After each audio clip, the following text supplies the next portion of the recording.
wabarakatuh. Saya Irma, guru prakarya SMA Islam An-Nizam Medan. Selamat pagi.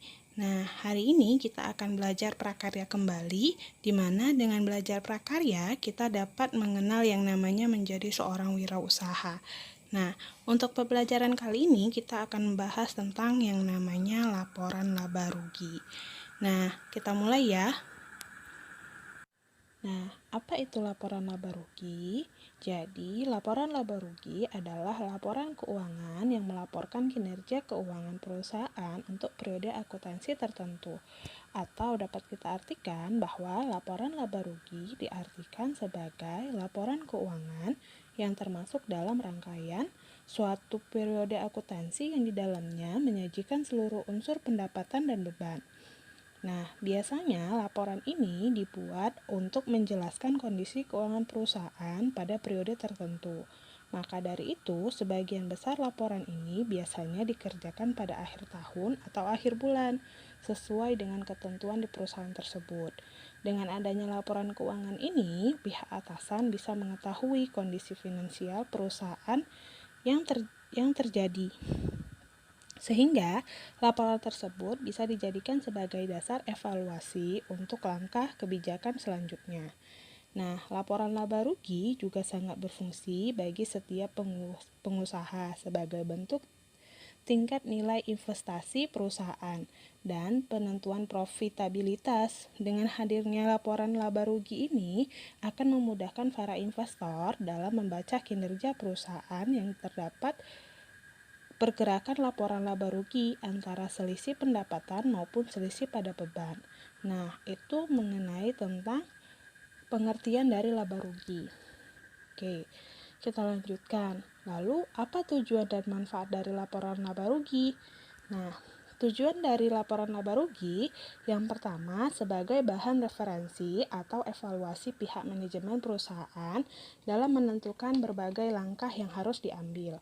Yang kedua, untuk mengecek efisiensi dan efektivitas usaha berdasarkan pada nilai biaya usaha. Yang ketiga, untuk mengecekkan histori atau memperoleh laba atau rugi dari waktu ke waktu.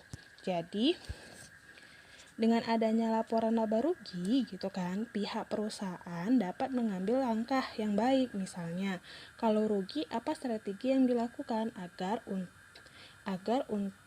untung, dan bila mengalami laba atau keuntungan dapat mengambil langkah selanjutnya agar dapat mempertahankan laba atau malah meningkatkan profit dari perusahaan tersebut.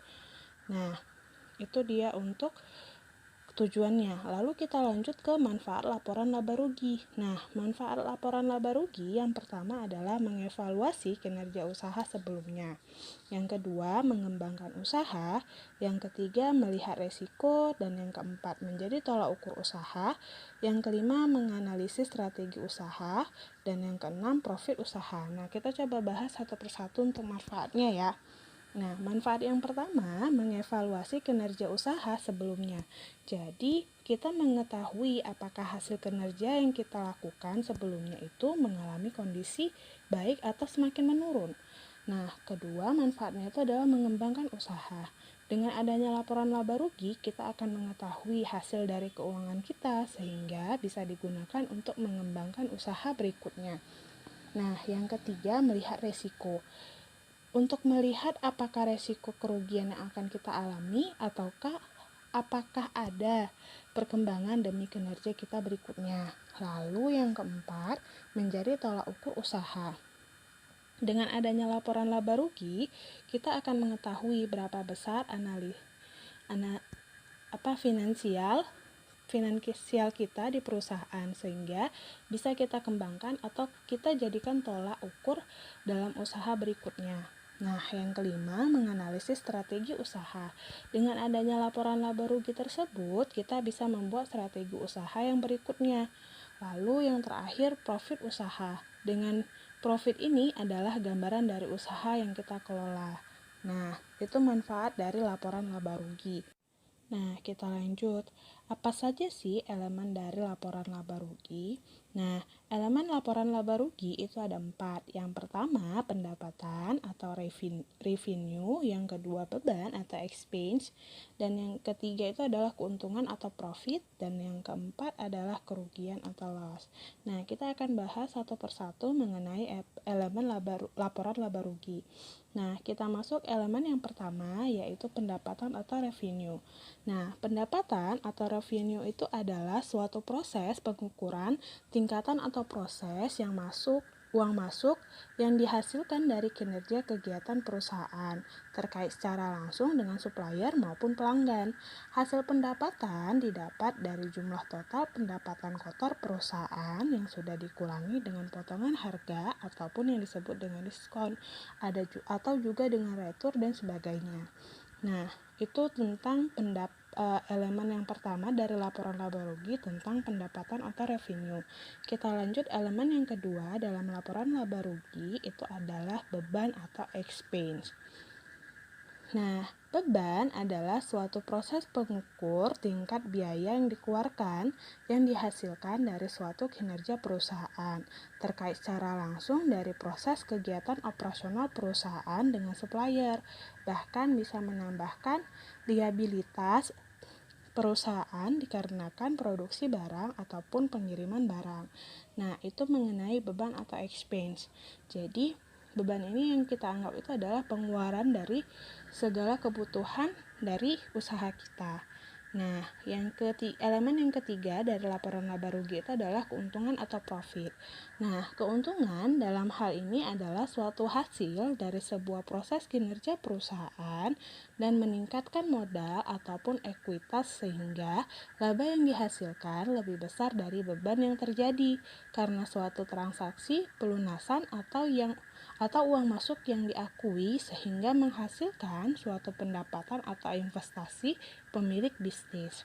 Nah, itu keuntungan atau profit ya. Jadi artinya keuntungan ini adalah hasil murni gitu. Jadi kalau hasil akhirnya itu adalah usaha kita tuh mendapatkan lebih setelah dikurangi harga pendapatan dikurang dengan harga modal kita, maka masih ada sisa, maka itu disebut dengan keuntungan atau profit. Nah, kita masuk elemen yang keempat dari laporan laba rugi itu adalah kerugian atau loss.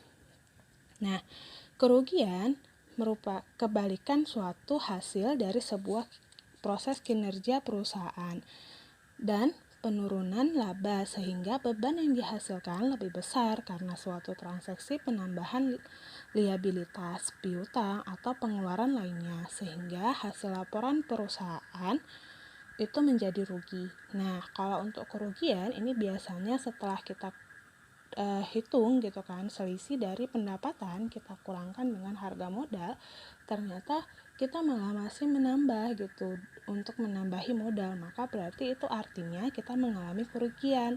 Nah, itu dia 4 elemen dalam laporan laba rugi. Nah, kita lanjut ya. Nah, untuk gimana sih buat laporannya? Jadi konsep laporannya yang pertama, untuk format penulisan hampir sama dengan penyusunan laporan lainnya, yaitu pada header ditulis. Nah, header maksudnya di sini adalah yang biasanya kita anggap itu sebagai kop surat atau yang paling atasnya. Nah, yang pertama itu adalah identitas perusahaan.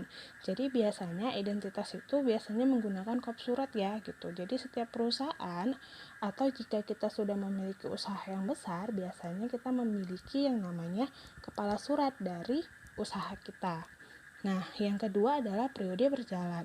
Periode berjalan ini biasanya diketerangkan. Jadi laporan laba rugi ini apakah dari tahun berapa, misalkan kita anggap dia perusahaan itu adalah laporan laba ruginya itu selama setahun sekali gitu kan, maka berarti laporan laba ruginya setelah nama atau identitas perusahaan biasanya di bawahnya itu dibuat periode misalkan 2019 ke 2020. Jadi dari awal 2019 sampai akhir 2019 bulan Desember atau dianggap 2020, maka itu adalah laporan laba rugi selama 1 tahun dari perusahaan itu. Jadi ditulis itu tahun. Tapi kalau misalkan perusahaan itu melakukan laporan laba ruginya selama per bulan gitu, setiap bulan, maka berarti biasanya dibuatnya itu adalah periode bulan Agustus atau bulan Juli dan seterusnya gitu. Itu contoh dari keterangan tulisan dari periode berjalan.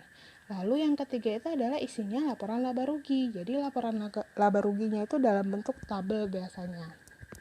Nah, kita lanjutkan. Lalu memuat komponen utama atau intisari dari laporan laba rugi perusahaan, yaitu yang pertama, total pendapatan. Jadi kita harus mencari dulu jumlah pendapatan kita. Jadi semua barang usaha yang udah kita jual, kita totalkan gitu kan. Kemudian biaya beban atau total, yang kedua itu adalah katanya total beban. Jadi setelah kita menghitung pendapatan kita keseluruhan, kemudian kita juga menghitung berapa modal ataupun pengeluaran yang kita keluarkan. Jadi modal itu bukan hanya berapa harga modal untuk membuat usaha itu. Jadi mulai dari hal-hal kecilnya juga termasuk ya. Contohnya itu apakah barang yang kita beli itu menggunakan ongkos kirim, maka dihitunglah itu termasuk dalam kategori beban. Kemudian jika kita punya pekerja, maka itu gaji pekerja dianggap juga jatuh ke dalam beban gitu. Kemudian jika ada kayak kita membuat brosur atau promosi gitu kan, itu juga termasuk dalam total beban. Nah, jadi setiap hal-hal yang berhubungan dengan pengeluaran itu jatuhnya adalah ke total beban. Nah, kemudian yang ketiga adalah laba atau rugi bersih. Jadi laba atau rugi bersih ini artinya setelah kita totalin gitu kan, kita selisihkan antara total pendapatan, kita kurangkan dengan total beban, itulah yang kita dapatkan. Jadi kalau kita mendapatkan kelebihan, maka namanya disebut laba bersih. Sedangkan jika kita mengalami kerugian, maka berarti disebut dengan rugi bersih. Nah, itu dia untuk laporan laba rugi. Nah, kita akan lanjut lagi pembelajaran kita di laporan laba rugi. Lalu adalah itu bagaimana bentuk laporan laba rugi. Nah, kita tadi sudah belajar apa itu laporan laba rugi, kemudian kita udah tahu tujuan dan manfaatnya. Lalu kita juga udah tahu apa isi-isi dari elemen dari laporan laba rugi, kemudian format-formatnya. Nah, kita lihat langsung gimana bentuknya. Nah, berdasarkan bentuknya gitu kan, laporan laba rugi terbagi menjadi dua, yaitu yang pertama laporan laba rugi tunggal atau single step. Nah, dalam single step itu terdiri dari seluruh pendapatan hasil dari penjualan dikelompokkan dan dijumlahkan. Nah, yang kedua, seluruh beban dikelompokkan dan dijumlahkan. Lalu jumlah pendapatan dikurang dengan jumlah beban. Hasil selisihnya merupakan laba bersih atau laba rugi.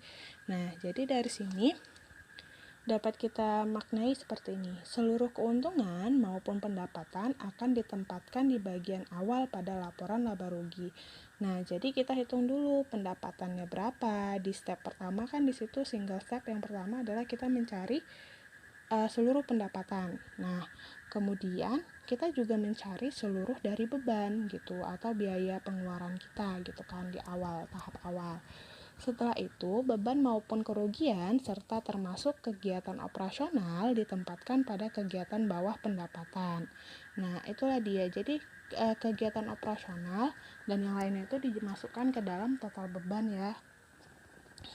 Lalu perhitungan selisih antara total pendapatan dengan total beban akan menghasilkan laba operasi atau yang disebut laba bersih maupun juga rugi bersih. Jadi setelah kita totalkan, jika kita mendapatkan keuntungan maka disebut dengan laba bersih, dan saat kita mengalami kerugian maka disebut dengan rugi bersih.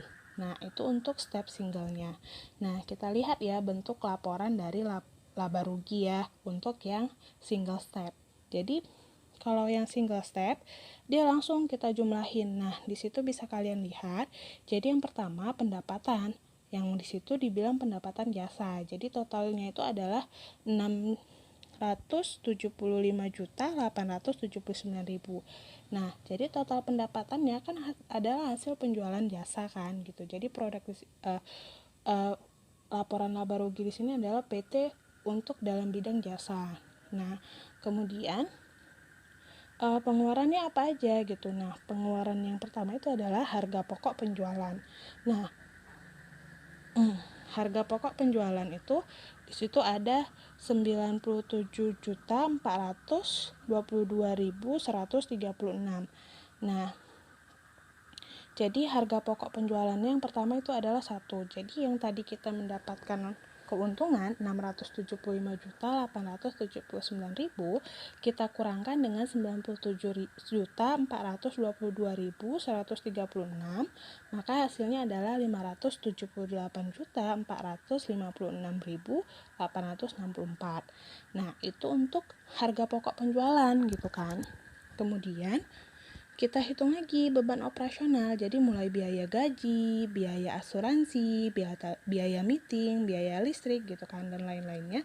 Maka dapatlah total beban operasional itu seharga 160.499.450. Jadi sisa tadi keuntungan kita kan 578 juta tadi. Nah, total laba kotor tadi ya gitu 578 kan.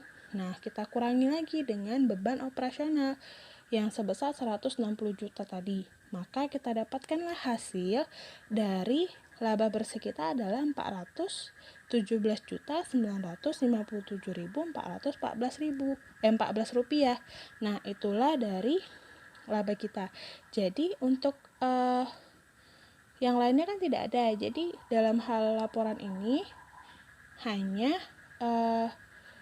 pengeluarannya itu hanya harga pokok penjualan sama beban operasional, dan nah hasil akhirnya itu berarti dia mengalami keuntungan gitu, dimana karena dia mengalami kelebihan, dimana dia mendapatkan kelebihan itu adalah sebesar 417.957.414 rupiah.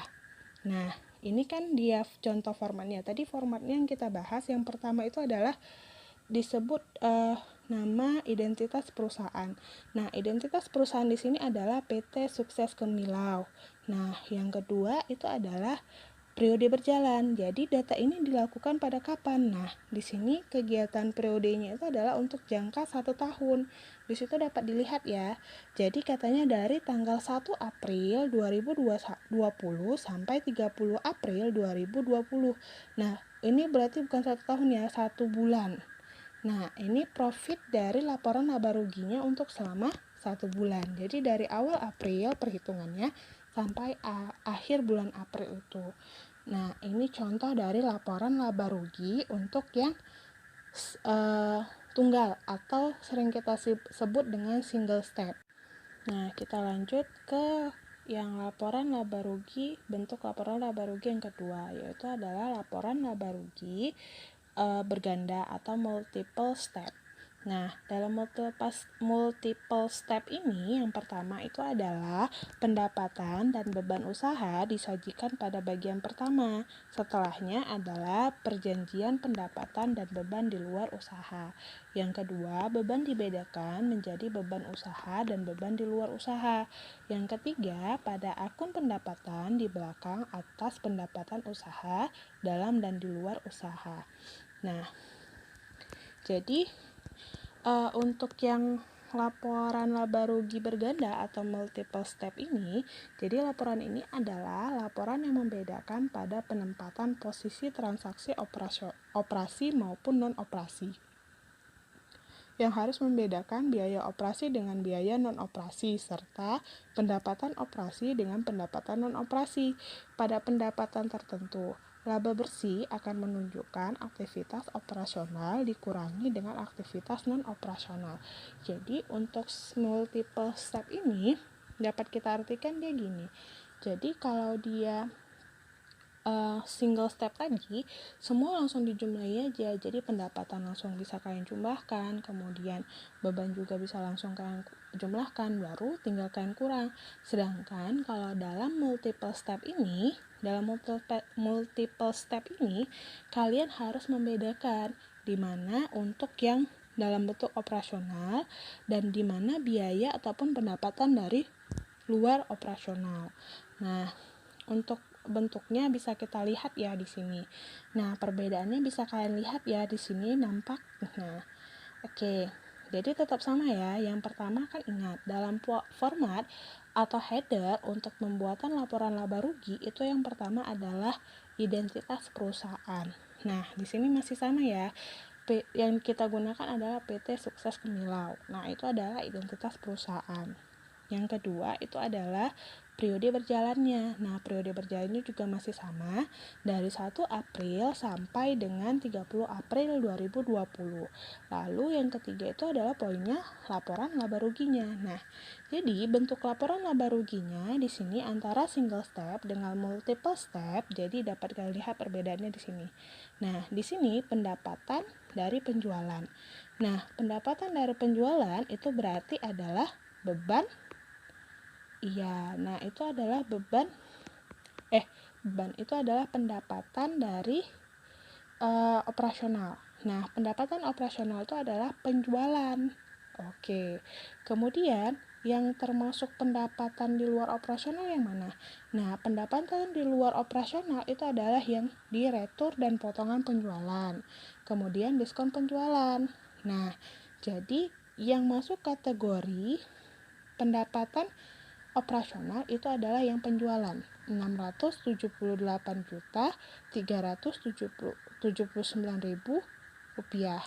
Nah, kemudian pendapatan dari luar operasional itu adalah retur dan potongan penjualan ditambah dengan diskon penjualan. Jadi totalnya itu adalah 2.500.000. Maka kita jumlahkan 678 juta itu dengan 2.500.000, maka dapatlah hasilnya 675.879.000. Masih sama ya. Nah, lalu kita masuk ke beban. Nah, untuk di beban itu juga dibuat perbedaan antara beban operasional dengan beban di luar operasional. Nah, di mana beban operasional itu? Nah, beban operasional itu adalah di situ ada harga pokok penjualan. Nah, itulah yang disebut dengan beban operasional. Nah, jadi beban operasionalnya atau beban harga pokok penjualannya itu adalah 97 juta itu ya. Nah, maka dikurangkanlah, kita dapat hasilnya 578.456.864 rupiah. Nah, lalu beban di luar operasional itu adalah yang pertama, beban penjualan itu mulai dari gaji karyawan, biaya meeting. Total beban penjualan itu adalah dari gaji dan untuk biaya meeting itu adalah sebesar 111.702.450. Kemudian biaya administrasi itu termasuk biaya di luar operasional ya, itu adalah biaya asuransi, biaya listrik. Totalnya itu adalah 48.797.000. Lalu kita jumlahin, jadi beban di luar operasional dalam PT Sukses Kemilau itu ada dua, yaitu beban penjualan dengan beban administrasi. Nah, itu dijumlahkan, maka didapatkanlah beban dari luar operasional itu sebesar 160.499.450. Maka kita dapatkanlah pendapatannya itu adalah sebesar 417.957.414 rupiah. Jadi hasil akhirnya tetap sama ya, sama yang single step. Hanya perbedaannya untuk multiple step ini dia terlihat jelas dananya itu habis kemana aja. Jadi biasanya kebanyakan dari PT-PT besar itu menggunakan yang namanya multiple step. Dengan catatan karena dia tidak bisa lebih memahami gitu kan. Jadi pengeluarannya itu habis di mana. Jadi dengan laporan laba rugi ini itulah dia yang berhubungan dengan tujuan dari laporan laba rugi, di mana dengan laporan ini gitu kan seorang pemimpin gitu kan atau kita seorang pengusaha bisa mengetahui gitu kan. Jadi bagian mana sih yang bisa kita minimkan untuk pengeluaran gitu kan.